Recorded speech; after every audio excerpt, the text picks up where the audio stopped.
यहाँ पे आए हुए आदरणीय हमारे वेटरन्स, किसी एक का नाम लूँगा तो ये गलत बात हो जाएगी। चाहे मैं सोचता हूँ कि रिटायरमेंट के बाद में जो रैंक की परंपरा है वो खत्म हो जानी चाहिए। वो उसके अंदर में फिर ऐसा आ जाना चाहिए कि सब हम रिटायर्ड हैं या वेटरन हैं किसी भी तरह का। आज सुबह एक नरेंद्र ने मेरे से क्वेश्चन किया कि सर स्टेज के ऊपर बिठाने का वो वाली बात आ जाए कि किसको बिठाया जाए और क्या किया जाए।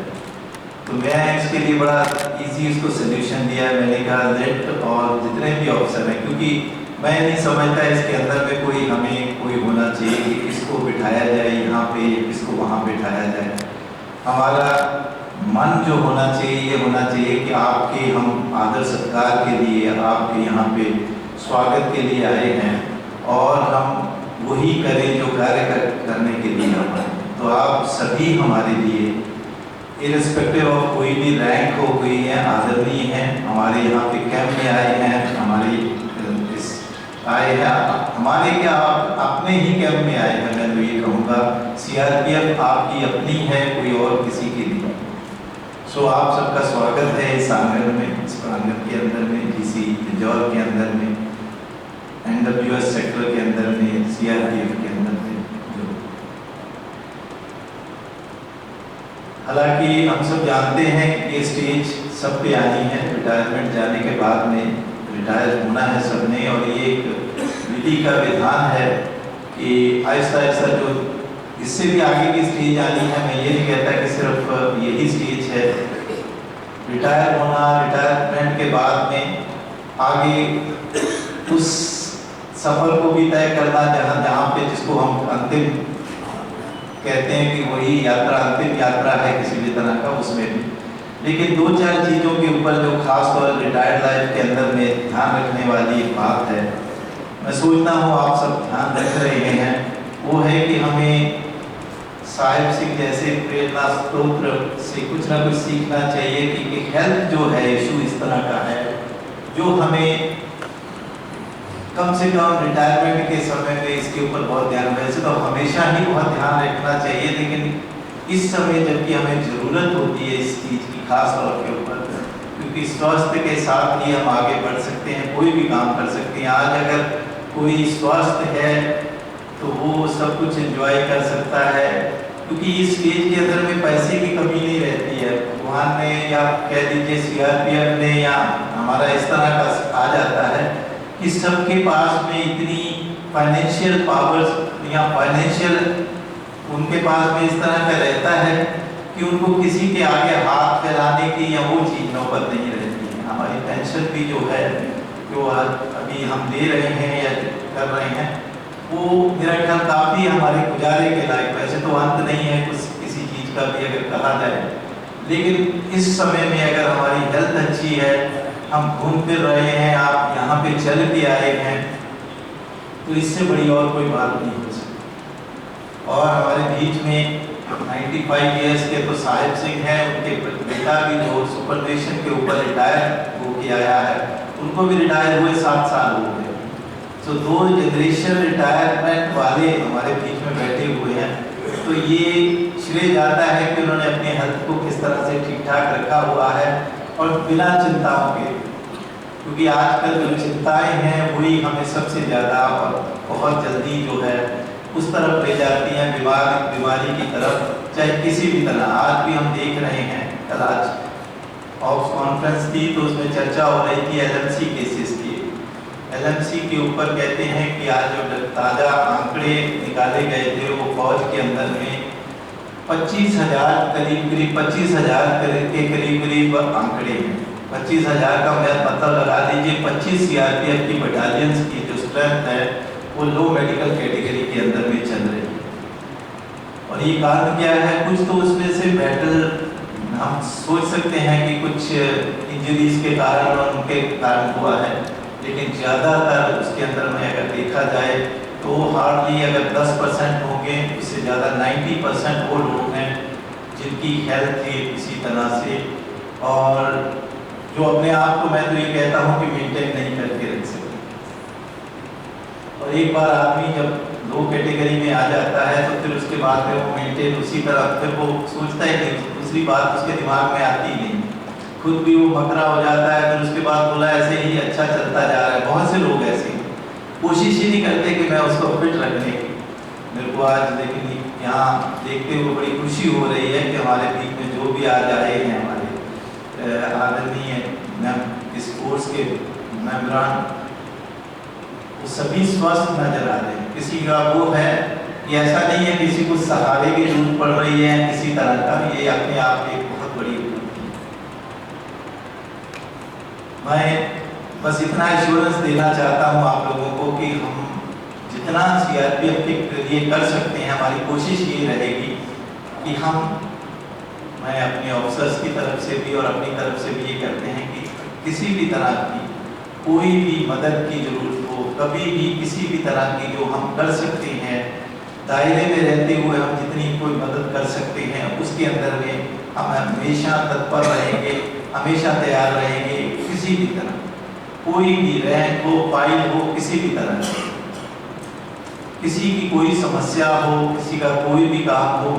ये तो एक इस तरह का एक हमने प्रोग्राम बनाया, इसी से बहाने से मुलाकात हो जाती है। लेकिन अदरवाइज भी कभी भी हमारे द्वार कोई ऐसा नहीं है कि खुले रहते हैं। कभी भी किसी ने भी आना हो बिना किसी, ये है कि हम होने चाहिए ऑफिस के अंदर में, लेकिन कभी भी कोई भी आके बता सकता है कि ये प्रॉब्लम है और उसका कोशिश की जाएगी कि उसका पूरी अच्छी तरह से उसका समाधान भी निकाला। मैं बस इतना ही एश्योरेंस देना चाहता हूँ। बाकी समस्याएं तो दुनिया के अंदर में है, चलती रहेगी जब तक दुनिया है, जब तक ये कहते हैं कि ये शरीर है तब तक इसके साथ में कुछ ना कुछ चलता ही रहेगा। और जिसने मटेरियलिस्टिक वर्ल्ड से बाहर निकल गया फिर उसके बाद में हो सकता है उसकी समस्याएं कम हो जाएं, लेकिन जब तक इस मटेरियलिस्टिक वर्ल्ड के अंदर में हम हैं तब तक कुछ ना कुछ तो चलता ही रहेगा। कहीं से अच्छी खबर भी आएगी, कहीं से बुरी भी आएगी, कहीं से कुछ भी होता है। मन को विचलित भी करती हैं चीज़ें। कई बार ऐसा भी होता है कि चीज़ें जो बहुत ज़्यादा आपको इस तरह से निराश करके चली जाती हैं, हालांकि उसका असर नहीं होता लेकिन आपके ऊपर वो बहुत गहरा असर छोड़ जाती है। वैसे चीज़ों से बचना चाहिए, कोशिश करनी चाहिए अपनी तरफ से अच्छा कुछ कर सको, जो भी है दूसरों के लिए किसी भी तरह का कर सके हम एक दूसरे के लिए, तो बहुत अच्छी बात है। आज हम सभी लगभग, मैं भी उसी स्टेज में हूँ, मैं भी अपने 3-4 महीने के बाद में रिटायर हो रहा हूँ, तो मैं भी अपने आप को इसी कैटेगरी में सोच रहा हूँ, कोई गलत वो नहीं है। तो इसी को एक तो सहर्ष स्वीकार करना चाहिए कि हम रिटायर हो रहे हैं, तो बहुत अच्छी बात है, कोई खराबी नहीं है। हमने इतने साल सर्विस की है और अच्छी सर्विस की है, किसी तरह का बिना किसी दाग के, बिना किसी तरह के कुछ इस तरह की बात की अगर हमने सर्विस की है और खुशी खुशी हम रिटायर जा रहे हैं, तो मेरा ख्याल इससे बड़ी उपलब्धि कोई नहीं। और एक उम्र होती है, हालांकि कई बार मन करता है कि और मेरे को 2 साल एक्सटेंशन मिल जाए और मेरे को किसी जगह पे एडवाइज़र लगाया जाए, मेरे को और जगह हो जाए, लेकिन मैं सोचता हूँ कि 60 साल की उम्र बहुत होती है अगर काम करने किसी ने किया है। 60 साल के बाद में तो आदमी वो सोचता है कि जैसे हमें कुछ चीज़ों की आदत पड़ जाती है कि हमें ये चाहिए, हमें वो चाहिए, तो उसके लिए हम कई बार करते हैं। अदरवाइज नहीं तो 60 साल एक बहुत बड़ी उम्र होती है जिसके अंदर उसके बाद में अपनी लाइफ भी होनी चाहिए कि किस तरह से आपने करना। मैं एक छोटी सी एग्जांपल आपके पास, मैं सोच रहा था कि यहाँ आके मैं घर के नज़दीक आके बड़ा बढ़िया और क्या कहते हैं जिसको कहते हैं कि बिल्कुल आसानी से जीवन जीऊँगा, लेकिन मैं यहाँ आके देख रहा हूँ कि यहाँ आके बल्कि और ज़्यादा आदमी क्या हो जाता है किसी भी तरह का आपके ऊपर चीज़ें हावी गई और होने लगती हैं किसी तरह। मैं भोपाल में था, मैं श्रीनगर में था, तो मैं इससे ज़्यादा खुश रहता था, और यहाँ आने के बाद में भी काम का लोड होता है, कई चीज़ें होती हैं, कई चीज़ें, लेकिन वो वाली चीज़ें हैं। तो इसलिए मैं तो ये सोचता हूँ कि चलो आदमी को, हर कोई चाहता है, लास्ट पोस्टिंग मेरे को भी यहाँ पे मिली, आदमी चाहता है, अच्छी बात है। किसी कई मसले होते हैं, सॉल्व करने होते हैं। बेटी की मैरिज है, मैंने भी वो सोचा था कि चलो वो करेंगे इस हिसाब से, और भी कई काम होते हैं अपने। लेकिन आप भी घर के आके पास आके कई बार ज़्यादा वो हो जाता है, मतलब मैं ये दुखी नहीं हो कह सकता उसको वर्ड, लेकिन ये है कि बिजी हो जाता है ज़्यादा। दुखी होना वर्ड कुछ और है, क्योंकि बहुत सारे आपके मसले अगर दूर रहते तो और ज़्यादा दुखी होते, ऐसा नहीं है। सो हमने भी मांगा था, चलो 8-9 महीने के लिए हमने भी कंसिडर किया कि अच्छा रहा। और मेरे यहाँ जीसी इंदौर में, बाकी जगह पे भी, जीसी जलंधर के अंदर में भी, और किसी भी जगह पे जो भी आपको नज़दीक पड़ता है किसी भी तरह का बटालियन भी किसी में, जो हम काम कर सकते हैं, हमारी कोशिश रहेगी कि हम उसको करते हैं। ऐसी बात नहीं है, लाइफ तो बिजी चलती रहती है, हर एक काम होते रहते हैं। आज भी अभी मैं कल रात को लगभग मेरे को 9 बज गए थे यहाँ आते आते ही वहाँ से, और फिर इसने कहा, नरेंद्र बोला कि सर आपको आना है, मैंने कहा कि जरूर, कम से कम इसी बहाने से हमारे पुराने अफसर्स, पुराने हमारे जितने भी हैं वेटरन से, उनसे मिलने का मौका मिलेगा, तो ऐसे मौके को हम क्यों जाने देना। सो मेरी आप लोगों से एक और गुजारिश है कि कोशिश किया करें, और भी अपने साथियों को कोशिश करें कि उनको भी बताया करें कि जब इस तरह का होता है तो आना चाहिए, प्रेजेंट रहना चाहिए। हो सकता है कईयों की तो मजबूरियाँ होती हैं, लेकिन कई आना नहीं चाहते हैं, तो आना चाहिए, हमें अटेंड करनी चाहिए। इसी बहाने से बहुत अच्छा एक दूसरे से मुलाकात हो जाती है। एक वो भी है, अभी मैं कोशिश करूँगा एक जलंधर के अंदर में भी जल्दी कुछ करने की, सो दैट वहाँ पे भी हम जो वहाँ यहाँ नहीं आ सके हैं तो जलंधर के अंदर में भी उनसे मिलेंगे, सबसे आ सकते। लेकिन कईयों को मैंने देखा है कि वो बड़ी दूर दूर से, खासतौर हिमाचल से और जगह से भी चल के आए हैं, तो आप सबका बहुत बहुत धन्यवाद यहाँ आने के लिए। और आने का मकसद, चलो एक होता है ना, कोई एक अगर हम टास्क, अगर जैसे कोई शादी होती है तो उसकी कोई बात पता चल जाता है कि आपको उस डेट पे जाना है, अदरवाइज उस डेट के ऊपर आना शुरू हो जाता है, नहीं तो अदरवाइज कोई बड़ा मुश्किल हो जाता है। मेरे को पुरानी एक बात याद आ रही है, कहते हैं कि ये विसाखी का दिहाड़ा क्यों मनाने लगे लोग, सिख इतिहास के अंदर में कहते हैं कि विसाखी को क्यों मनाने लगे लोग। ये था कि उस समय गुरु जी, जब गुरु साहिबान की लाइफ के बारे में है, तो उसके बारे में जब जानते हैं तो कहते हैं कि ये इसलिए मनाया जाने लगा था कि कोई एक दिन ऐसा निश्चित किया जाता था, जो सिख इतिहास में, वैसे तो विसाखी का अपना मतलब है कि उस समय पहले कटाई उस समय शुरू करते थे कि तब तक आदमी होता था, आजकल तो चेत में ही लोग शुरू कर देते हैं कटाई वगैरह सब कुछ करने गेहूं की, लेकिन उस समय होता था कि पहले विसाख के अंदर ही आप शुरू में, हमने भी ये बचपन में देखा था कि जब पहले विसाख होती थी तो उस दिन गेहूं का थोड़ा सा मतलब काट के जरूर आते थे कि आपने आज से क्या है कटाई शुरू कर दी, एक शगुन करते थे। लेकिन आजकल तो कुछ पता नहीं चलता कब शुरू हो जाती है, और चीज में भी लोग बिल्कुल फारिग हो जाते हैं उस चीज से। लेकिन उस समय की मैं बात बता रहा हूँ, ये जो लिखित इतिहास में भी है कि एक दिन निश्चित किया गया ताकि उस समय सारे सिख जो उस समय गुरु को मानते थे वो सारे इकट्ठे हो सके, और इकट्ठे होके कोई एक दिन मनाया जाए ताकि उसके अंदर में कोई भी, उस समय इस तरह का कम्युनिकेशन का जरिया नहीं होता था, तो कैसे इकट्ठे होके कोई, अगर जो आप हम कहते हैं कि हुक्मनामा जो बताया जाता है या गुरु साहिब से कोई भी जो आगे प्रमाण किया जाता था कि ये सिख लोगों को करना है, तो उसके बाद में उसके ऊपर किया जाता था ताकि लोग सारे एक दूसरे से मिल सके और वो सब कुछ कर। तो इस तरह के ये दिन मनाने का कोई हर एक कोई ना कोई मनोरथ तो रहता है हर एक के पीछे। फिर उसके बाद में तो चलता गया, फिर उसके बाद में तो हर बारी वो है कि विसाखी के ऊपर में हर जगह पे मेले लगने लगे, जो भी है होले महल्ले के ऊपर भी लगने लगे किसी तरह के। ये दो त्योहार थे जो उसके बाद में होने लगे, लेकिन इनका जो उस